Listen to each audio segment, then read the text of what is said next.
I like you must have a business card. Well, yes, I do. Thank you. You do? At 13, you have your own business card. Okay, that's a nice start. I'll get in touch with you later. Sure. What do you do? Well, mainly, I like to call myself a software and cognitive developer because I love developing with cognitive computing and artificial intelligence. I'm an algorithmist. I love working with, designing, and implementing algorithms. I'm a keynote and TEDx speaker. I'm an author. I've written a book, and I'm working on another one about IBM Watson. And, of course, I'm also an IBM champion for cloud and honorary IBM cloud advisor. Where did Hang I on go a second. wrong? Someone just get me a flannel card down. Do you go to school? Well, I'm currently homeschooled in grade 8, going to grade 9 now. Wow. Okay, so you're bright. Artificial intelligence, it's taking over the world. Is that fair to say?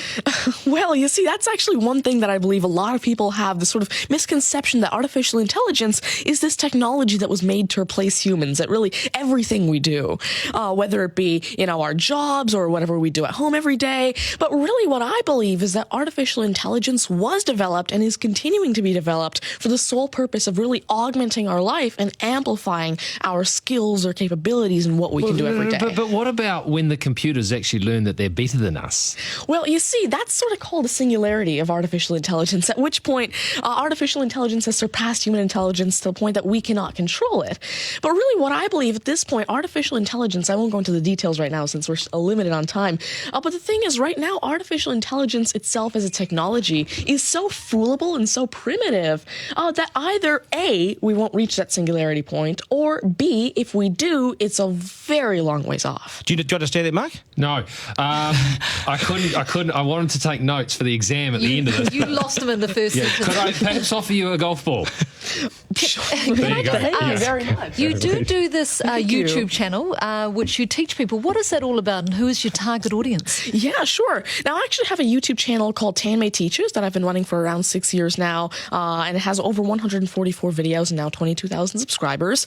And so on it, I love to teach about computing, really programming, these algorithms that I develop, machine learning especially, math, science, and especially technologies like IBM Watson. Because, of course, I like to share my knowledge because I realize that there's this lack of resources for people to learn about technologies like AI, which is why I absolutely love sharing my knowledge through, of course, these YouTube videos, the books that I'm authoring, the keynotes that I have, and really Watson comes in here in such a great way because Watson allows me... What's Watson?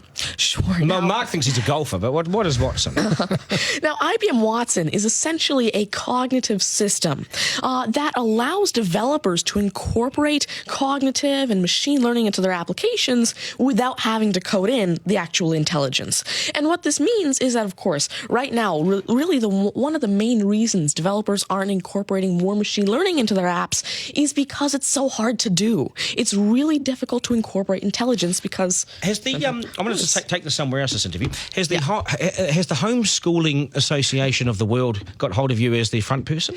Well, there is actually a Homeschooling Legal Defense Association, I believe, HSLDA in Canada, and I actually had a keynote for them last year in Niagara Falls. You're the poster boy for homeschooling, aren't you?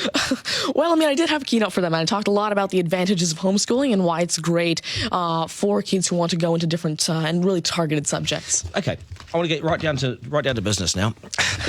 When did you realise you were bright and smarter than most? Well, I originally started coding when I was 5 with simple languages like Fox Pro and Batch. But eventually, at 9 years old, I had my very first iOS app accepted into the Apple App Store called T-Tables. But did your mum and dad do something to you between 0 and 5 that plug you into the wall? What did they do to you at 5? At 5, you were Are you smarter than your mum and dad, by the way? Well, I have. My dad used to work as a computer programmer, but he used to work with simple regular programming languages like Fox Pro, Batch, a little bit of C, etc. But you see, now I'm really interested in artificial intelligence and how it can actually be implemented on all these different platforms. You'd be a nightmare to teach. You'd be an absolute nightmare to teach, wouldn't you? Because you'll be smarter than the lecturers. You would be. I ever want to get in an argument with you, ever. But I would like to see you on a quiz show because I think you would nail that. Well, you see, there is one thing that I've been working on, and it's essentially an app called Ask Tanmay, an NLQA system. And so essentially, it's a system system that can take your natural language questions and answer them for you using Watson and artificial intelligence. And actually, the original reason why I made Ask Tanmay, there's an Indian version of the Who Wants to Be a Millionaire show called KBC, which I originally wanted Ask Tanmay to play. So that actually ties in quite a bit with what I wanted to do. It's nice to see you. Do you get because you're homeschooled, you wouldn't go to school dances and things like that, would you? School socials and things? Do you Well, I actually used to be regularly schooled until grade 6. Right. Then I became homeschooled, and so of course I still do have my This is friends still from a school. victory for public schools. Take that golf ball Yep. and bring it back to me when you've actually worked out a way in which it'll always go straight. Because I think you could do it. Technically, using a genetic algorithm or something. I knew there'd be an answer. Hey, it's brilliant to meet you. You're a complete inspiration. Thank you. And I hope my son was watching, a 7-year-old son. Message to Buster Garner, you got work to do, mate.